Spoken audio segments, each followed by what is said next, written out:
মনে হচ্ছে ওখানে কিছু একটা উকি-ঝুঁকি দিচ্ছে। প্রত্যেকদিন আমার আম্মুর কাছ থেকে বকা খাই।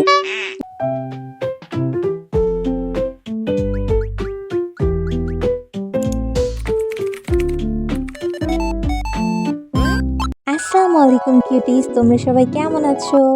আজ আমি একটু সকাল সকালই ঘুম থেকে উঠে পড়েছি। কারণ কাল রাতে আমি হেয়ার কালার করিয়েছিলাম অ্যান্ড আমি অনেক বেশি এক্সাইটেড আমার কালারটা কেমন হয়েছে দেখার জন্য। সানলাইটে আমার কালারটা দেখতে এমন লাগছে অ্যান্ড আমার চুলে সহজে কালার হয় না, so I am totally satisfied. এরপর আম্মু আমাকে নাস্তা দিয়ে যায়।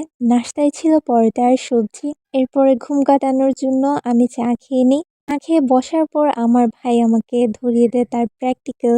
আমার মতো এমন কে কে আছো যাদের কাছে সবসময় এমন ছবি আঁকার দায়িত্ব এসে পড়ে? দায়িত্ববান বড় বোনের মতো আমি সবগুলো ছবি এঁকে নিলাম। এটা হলো এক্সপেকটেশন আর এটা হচ্ছে রিয়েলিটি। যদিও একটা বড় একটা ছোট হয়ে গেছে, বাট ইটস ওকে। এরপর আমার চোখ গেল ডায়েরির ফাঁকে। আমার মনে হচ্ছে ওখানে কিছু একটা উকি-ঝুঁকি দিচ্ছে। এরপরে আমি খুঁজে পেলাম ক্যালেন্ডার ২০২৫ সালের। তো আমার মাথায় একটা আইডিয়া আসলো, কেননা এটা দিয়ে আমি একটা ছোটখাটো ফ্লাওয়ার ক্যালেন্ডার বানিয়ে ফেলি। প্রথমে আমি ক্যালেন্ডারটি স্কেল করে নিয়েছি যাতে আমি সহজেই কাটতে পারি। আমি সবগুলো মাস আলাদা আলাদা করে কেটে নিয়েছি। কাটা শেষে আমি নিয়ে নিয়েছি একটা আর্ট পেপার আর সেখানেও আমি মেজারমেন্ট করে স্কেল টেনে নিলাম। এরপর আমি প্রত্যেকটা ঘরে একটা একটা করে ফুল আঁকতে শুরু করলাম। এরপর আমি একটি ঘরে জারের মতো এঁকে নিলাম যেটা দেখতে ফ্লাওয়ার পটের মতো দেখাবে। তারপর সেটি কেটে নিলাম। সেম মেজারমেন্ট নিয়ে আমি বাকি ঘরগুলোতে ফ্লাওয়ার পট এঁকে নিলাম।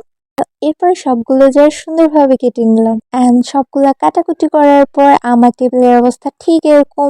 এবং আমি এটার জন্য প্রত্যেকদিন আমার আম্মুর কাছ থেকে বকা খাই। যাই হোক, এরপরে আমি গ্লু দিয়ে মিনি ক্যালেন্ডারগুলো একটা একটা জারের মধ্যে আটকাতে শুরু করলাম। আটকানোর পর জিনিসগুলো দেখতে এমন লাগছিল। পর আমি দুটো কার্ডবোর্ড নিলাম স্ট্যান্ড বানানোর জন্য। কার্ডবোর্ডগুলোকে গ্লু দিয়ে জোড়া লাগিয়ে দিলাম। অ্যাট লাস্ট তৈরি হয়ে গেল আমার ক্যালেন্ডার ফ্লাওয়ার পট। তোমরা চাইলে তোমাদের কোনো ফ্রেন্ডকেও এমন কিউট ছোট্ট ক্যালেন্ডার বানিয়ে দিতে পারো। ভিডিওটি ভালো লাগলে লাইক করো অ্যান্ড সাবস্ক্রাইব করে দেখাবো অন্য ভিডিওতে। আল্লাহ হাফিজ।